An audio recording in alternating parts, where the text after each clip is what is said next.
Alors aujourd'hui, je vous propose une mise à jour sur le titre de BCA que nous avons fait il y a de ça peut-être là, 10 jours. Alors, on est le 1er septembre et vous allez voir dans la prochaine vidéo, dans les 6 prochaines minutes, c'est un condensé de la dernière vidéo pour être capable de vous mettre en situation là, de quoi nous avons parlé techniquement parlant, parce qu'on a parlé d'options et on a parlé d'indicateurs, on a parlé de Shimoku, des 3 indicateurs. Alors, fait que pour être capable de bien vous situer, là, alors, les 6 prochaines minutes sont pour vous. Et par la suite, on va aller voir qu'est-ce que le titre nous a offert au niveau gain, parce que là, on a eu une belle poussée, parce que techniquement parlant, tout y était. OK, pour avoir un beau rebond.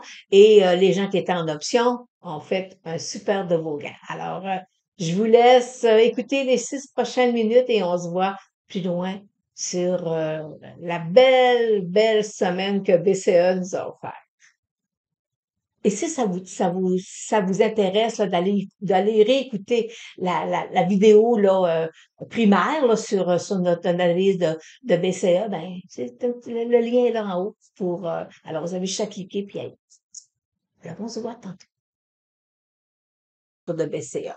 Alors, et vous savez, là, on fait du technique. Et la moyenne mobile de 100 jours, elle est baissière. Mais ce qui m'interpelle, moi, aujourd'hui, dans le titre de BCA, c'est ma ligne de tendance haussière et un support qui ne font qu'un, qui se rejoignent. Alors, fait qu'on a, il y a soit que le titre poursuive à la baisse, ou qui rebondissent puis qu'on ait un nouveau haut. Alors, fait que pour ce faire, moi, pour prendre une décision, est-ce que si vous êtes vente à découvert, est-ce que vous fermez votre position?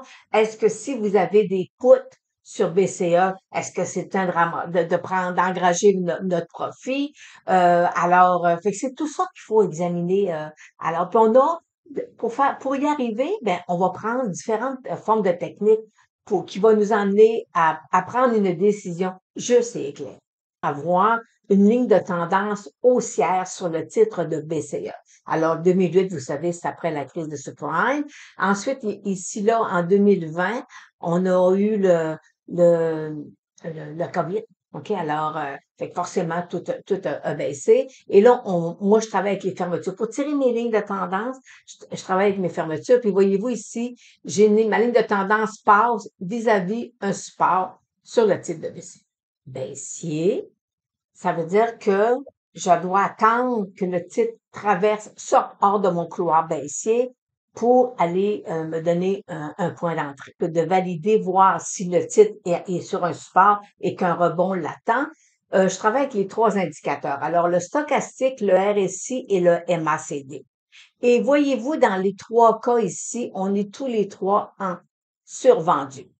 Alors, mais puis vous savez que les indicateurs, souvent, vont rester en suspendu pendant une longue période. Survendu. Et si je vais voir un niveau plus bas, ça veut dire en semaine, et que je regarde mes 3 indicateurs, alors mes 3 indicateurs sont en période de survendu, même en semaine. Et là, tout à l'heure, on a vu, vous savez, je l'ai vu, on a vu en jour, en semaine. Et là, si je veux voir, moi, à court terme, fait que je vais travailler en heure. Alors, mon heure me dit qu'effectivement, il y a possiblement qu'ils sont tous les 3 OK en même temps en survendu. Est-ce que présentement, mon titre de BCE va sortir hors de mon couloir baissier? Si on veut prendre une position, c'est qu'il faut qu'il sorte hors de son couloir baissier. Est-ce que présentement, il y a un rebond qui se pointe le bout du nez? Fait que quand je vous dis que moi, je travaille Ishimoku, ce qui m'intéresse, c'est les supports. Regardez ici, là. En 2020-2021, j'ai un immense support. Alors, vous savez que je travaille beaucoup je sais pas, je travaille beaucoup, je travaille toujours avec la technique point de figure. C'est le corps de ma business. Alors, et là, je vous dis, je suis baissière sur le titre de BCA. Alors, ce que je veux, et voyez-vous ici, là, j'ai le support le support qui a été cassé, ça devient une résistance. Alors, si jamais il perçait ce support-là, à ce moment-là, bravo, bingo, on rentre à l'intérieur. Et pour plus de sécurité, parfois aussi, attendre que les moyennes mobiles 8-34 croisent à la hausse. Alors ça, c'est c'est des points des fois techniques je vous dirais pas sécuritaire parce que ça existe pas dans le marché boursier, là, mais ça vient juste appuyer un peu votre réflexion. Si on veut travailler avec les options, je dois automatiquement, et je vais vous dire, c'est un critère extrêmement important, je dois travailler avec la volatilité. Là, présentement, on est là, on est fin août, les options qui se terminent le 25 août, le 1er septembre, le 2 septembre. Alors, moi, si je suis haussière sur le titre, puis je me dis, bon, OK, je vais aller m'acheter des options, je vais avoir au moins 2 mois. BCA aujourd'hui, et je suis le 20 octobre à 54 $, je vais acheter l'option à 1,60 $. Ça veut dire que 54 plus 1,60 $, il faut que mon titre de BCE soit au-dessus de 55,60 pour que l'appréciation de le titre se fasse là en ma faveur à moi. Si je vais acheter du 56, ça veut dire que là, je vais être out de monnaie, je suis pas dans l'argent, alors je vais payer 56 sous. Alors, tu te dis, bon, OK, dans 2 mois, est-ce que le titre de BCE pourrait se transiger à 56 et 57? Alors maintenant, on est rendu au 1er septembre. Alors, on va examiner le graphique, comment là, il s'est comporté depuis notre dernière analyse là, il y a environ une dizaine de jours. Alors, fait que voyez-vous, ce qu'on voulait, c'est que le couloir baissier, le titre, on disait, bon, il va peut-être y rebondir. On avait une ligne ici, là, un support qui était super intéressant. On avait ici une ligne de tendance haussière. Alors, c'était les points là, techniquement parlant, qui m'interpellaient. Et on a vu aussi précédemment que j'avais en semaine, ben j'avais aussi mes indicateurs qui étaient vraiment en zone de survendu. Alors, fait que ça nous emmenait possiblement un rebond qu'on devait examiner. Et vous savez que on a parlé aussi d'options. Alors, fait que c'est ce qu'on va revoir là d'ici les prochaines minutes. Et la moyenne mobile 200 jours, elle était baissière. Alors, on avait tous des points pour dire, bon, ben, le titre devrait peut-être rebondir, mais on pense pas qu'il vienne nous faire un nouveau haut, parce que la moyenne mobile 200 jours, elle est encore baissière. Et aussi, avec la technique point de figure, j'avais une cible à la baisse. Alors, fait qu'on est possiblement sur un rebond et on voit présentement que notre analyse était quand même excellente. Alors, on avait deux options si le marché partait à la hausse, c'est-à-dire si le type de BCE était à la hausse. On avait deux options. On pouvait rentrer dans le stock, on peut acheter le titre. Il y avait deux façons de rentrer de prendre, faire une acquisition du titre ou y aller avec les options. Alors, tout à l'heure, vous avez vu le graphique là, sur les options, à quel prix ils étaient. Alors, mais il y avait un critère qui était très, très, très, très, très important. Et je vous disais, il y en a besoin d'avoir de volume. Et effectivement, lorsque le titre est parti, qui a traversé ici ma résistance, le titre l'a fait sur 4,6 millions. Alors, c'était intéressant parce que moi, le volume moyen, il était à 2 millions, puis là, j'avais 4,6. Ça veut dire que il y avait des acheteurs dans le marché. Alors, on va regarder, par contre, à court terme, là, là, je disais, on peut rentrer avec, à court terme, là, sur un graphique en heure, prendre une position, ou on peut attendre que le titre perce, sorte hors de son couloir baissier. Alors, là, présentement, on voit que dans les deux cas, ça s'est réalisé. Alors, on va aller voir. Maintenant, je vais aller vous le présenter à court terme. Alors, sur le graphique en heure, ce qu'on voulait, c'est que le titre ici sorte hors de sa résistance. Et regardez ici, regardez, le volume est arrivé. Alors, parce qu'en heure, j'ai 291 000 de volume en heure. Et alors, voyez-vous, puis il a fait 2 millions. Alors, c'est fait que le premier critère était rempli. On avait aussi, là, je vais rapetisser un peu, j'avais aussi mon couloir baissier en heure qui était percé aussi. Alors, puis j'avais aussi ma moyenne mobile 200 heures qui étaient percées. Alors, fait que c'était tous des critères là pour un trader à court terme. OK? C'était le point d'entrée et ça bon, sur du volume. Alors, ça a super bien été. Alors, on voyez-vous, puis on a, ici, là, j'avais une résistance là, qui était approximative là, au niveau de mon Fibonacci. Et il était presque allé, il est presque allé le toucher. Alors, fait que pour l'instant, quand on dit en heure, pour le trader, c'était un point d'entrée qui était super intéressant. Maintenant, pour un investisseur à long terme, bon, ben, on pouvait aussi rentrer aussi au-dessus de sa résistance et un pousser. Et on avait toujours ici la résistance là, approximative de Fibonacci. Et alors, après ça, il s'est replié. Euh, il est sorti hors de son couloir. Alors, fait que le repli est tout à fait normal. Si je travaille avec mes Fibonacci pour aller chercher, parce qu'on est juste dans du technique, là, pour aller chercher mon repli potentiel, alors je vais prendre mon Fibonacci, le bas qu'il m'a fait avec le haut qu'il m'a fait. Et présentement, voyez-vous, le repli de 61% correspond à justement 56 et je vois que 56 et 93. Alors, mon Fibonacci est là et le titre a descendu autour de 56 et 80 environ. Alors, fait que voyez-vous, c'est que présentement, j'ai un repli qui est dans les normes pour l'instant. On est dans les normes. Alors, fait que pour l'investisseur à long terme, lui, il se dit, bon, possiblement que le titre va peut-être venir toucher ma moyenne mobile de 100 jours. Et là, on voit ici, le titre pourrait faire de l'accumulation pendant un certain temps, là. Mais l'investisseur à long terme, lui, il dit, moi, je vais aller chercher fort probablement un 10% de rendement avec. Alors, c'est à peu près les probabilités, là, qu'on est capable d'aller chercher sur un bon rebond. Alors, fait que, voyez-vous, ici, là, avec mon stochastique, j'ai encore de la place, là, présentement, à monter. Ici, je vous mets ici, présentement, les trois indicateurs, le stochastique, le RSI et le MACD. Ben, on voit qu'il y a encore de la place. Les deux derniers, là, qui sont plus lents, encore de la place. Alors, on a une bonne vue d'ensemble, un peu techniquement parlant. Mon support et ma ligne de tendance haussière a super bien fonctionné. Mon support aussi avec le Ishimoku est là. Alors, ça nous donnait un autre point, une autre force là, que le titre devrait en principe repartir. Maintenant, on avait l'autre option d'aller en option. C'est pas un jeu de mots, là. Alors, allons voir qu'est-ce que les options nous ont offert.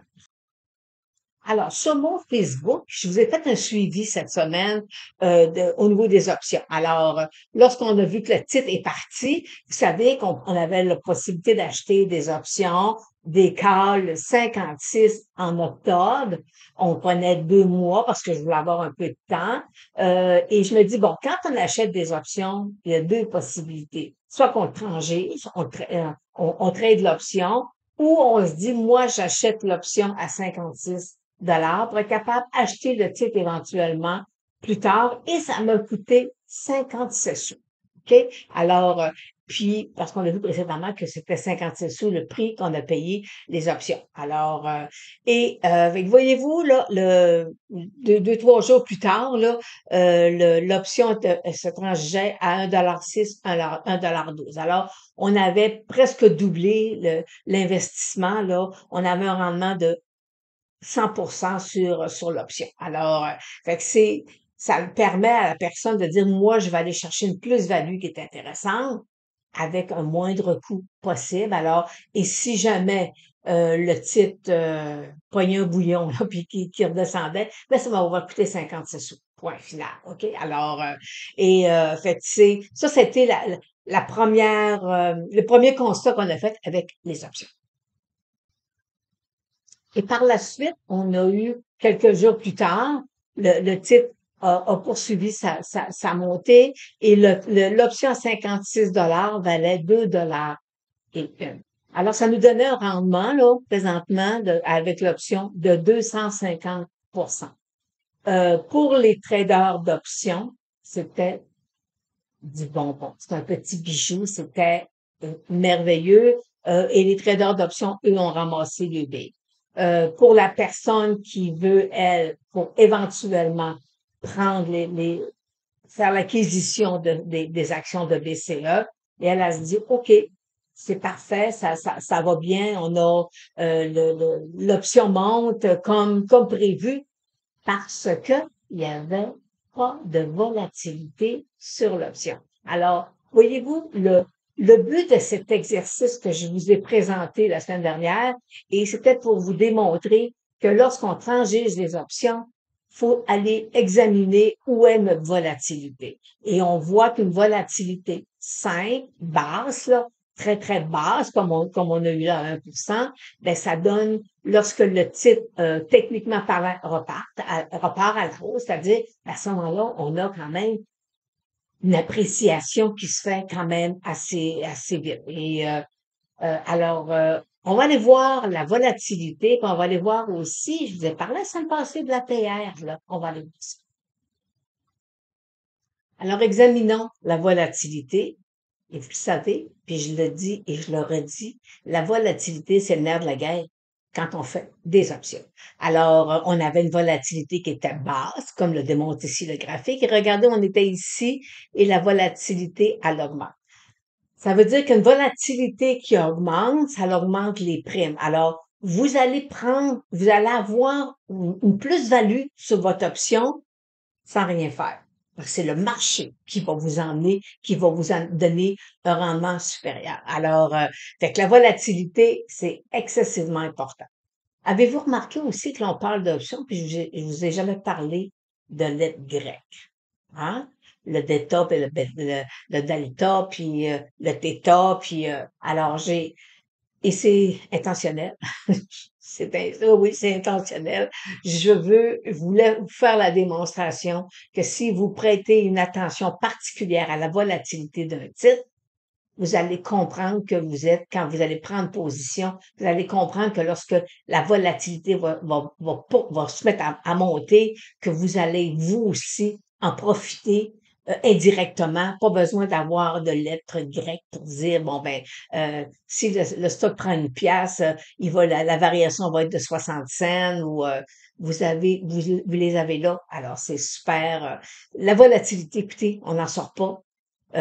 Si vous n'êtes pas capable de comprendre la volatilité, vous avez de la difficulté à assimiler c'est quoi de la volatilité sur un titre, parce que moi, je travaille la volatilité d'un titre boursier et non la volatilité implicite des options. OK? C'est deux notions complètement différentes. Moi, je travaille avec les options, avec les actions, alors je vais travailler avec la volatilité de l'action.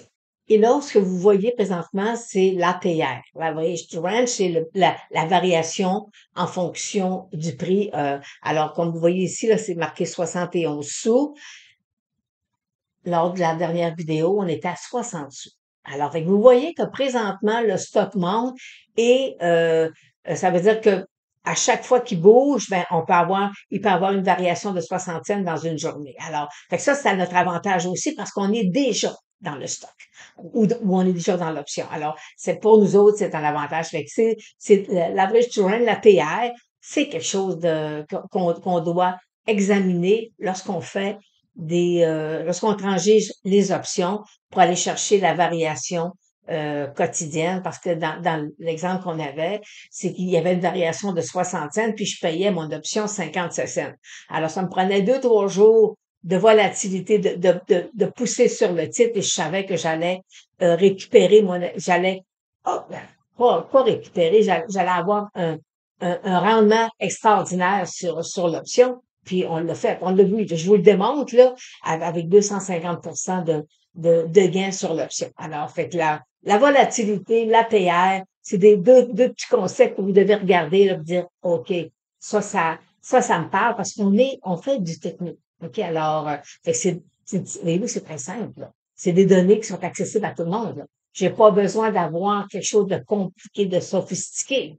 Alors, mais par contre, quand vous êtes chez un courtier comptable, c'est on, les outils qu'on a pour les options sont inclus. Alors, et on me demandait quel logiciel que j'avais, mais c'était sur MarketCube. Alors, c'est un beau petit logiciel qui, je peux vous dire qu'il y a des, il y a des gens que je vais nommer, ils sont sur Interactive Broker, puis ils disent, mon Dieu, ça a donc bien l'air facile, la chaîne d'options sur MarketCube. Bon, écoutez, c'est que je connais pas Interactive Broker, je sais pas qu'est-ce qu'ils ont comme.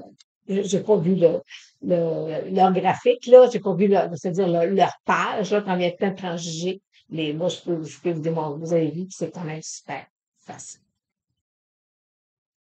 Alors, on avait soit qu'on achetait des câbles, ou soit qu'on rentrait directement dans le stock. Et il y avait, je vous disais, bon, si on est à court terme, il faut qu'il traverse la résistance sur du volume. Ça, c'était acquis, c'est fait. On avait un autre point d'entrée, il pouvait sortir hors de son couloir baissier parce que vous savez qu'un couloir baissier, généralement, ça l'emmène une hausse. Et un autre point d'entrée pour les investisseurs qui sont un petit peu plus à long terme, ça serait le croisement des moyennes mobiles 8,34. Alors, fait que des moyennes, un croisement ici qui va nous emmener à ce moment-là, on pourrait espérer que le titre pourrait aller à ce moment-là poursuivre, là, aller toucher sa moyenne mobile là, 200 jours. Et là, je vais vous montrer avec les ratios de Fibonacci. Bon, on présume là, que le 61% qu'on a vu tout à l'heure, il a été atteint. Alors, moi, je me dis, si le 61% est atteint, avec mon ratio de Fibonacci, jusqu'où mon titre pourrait monter? Alors, je prends le bas, je le mets sur mon haut, je, je le calcule, je viens cliquer là-dessus pour le stabiliser. Et on me dit que le ratio de 161% il sera 58 directement sur une résistance, ou il pourrait aller 261% pourrait aller à 59 là, je voulais calculer avec le logiciel, mais moi, à l'époque, quand j'étais courtier en valeur mobilière, puis que j'avais suivi mes cours à la Bourse de Montréal, on nous avait enseigné comment calculer une cible à la hausse de Fibonacci. Alors, et ça, je vous dis, avec une calculatrice, là, à l'époque, on n'avait pas ces logiciels-là. Ça n'existait pas il y a de ça 25 ans, là, plus que 25 ans. Alors, ça n'existait pas. Alors, il fallait être autonome et être capable de les calculer. Éventuellement, je vais vous faire une vidéo avec comment calculer un ratio de Fibonacci, et ça vous permet aussi en même temps de comprendre la réaction parfois d'un marché. OK? Alors, fait que là, si on revient au Fibonacci si on présume là que la baisse qui nous a fait à 61%, ben le retracement de 61%, si on présume que c'est fait, ça veut dire que on pourrait allier le titre de BCE devrait venir rejoindre là, sa moyenne mobile 200 jours là, d'ici les prochaines semaines. Alors, voyez-vous, mais on est sur un rebond présentement parce que j'ai toujours une cible baissière à long terme. Alors, c'est un investissement possiblement pour un investisseur aguerri là, ou un bon trader d'options ou un bon trader d'actions. Là, disons, il y a une belle plage qui s'est ouverte là, pour permettre là, de bien saisir cette opportunité-là que le titre de BCA nous a offert. Alors, fait qu'éventuellement, d'ici les prochaines semaines, lorsque je vais avoir des modifications, quand je vais voir arriver des modifications, est-ce qu'il y a des choses qu'on pourrait modifier? Est-ce que le titre nous offre quelque chose d'autre à ce moment-là? Je vais vous faire des suivis. Il va toujours avoir la même, euh, la même en tête. Ça va être marqué investir différemment, mais avec une petite notion là où est-ce qu'on est rendu. OK? Alors, fait que alors c'est ça. Fait que c'est un super de beau titre. Par contre, voyez-vous, on est toujours baissière avec la technique point and figure. Puis, fait qu'on va attendre là, on laisse le marché bien faire, puis il y a du volume sur le titre. Alors, c'est ça qui est intéressant. Alors, je vous dis à la prochaine mise à jour, puis d'ici ce temps-là, ben, je vous fais d'autres vidéos là, plutôt toujours un peu instructifs là, parce que c'est jeudi.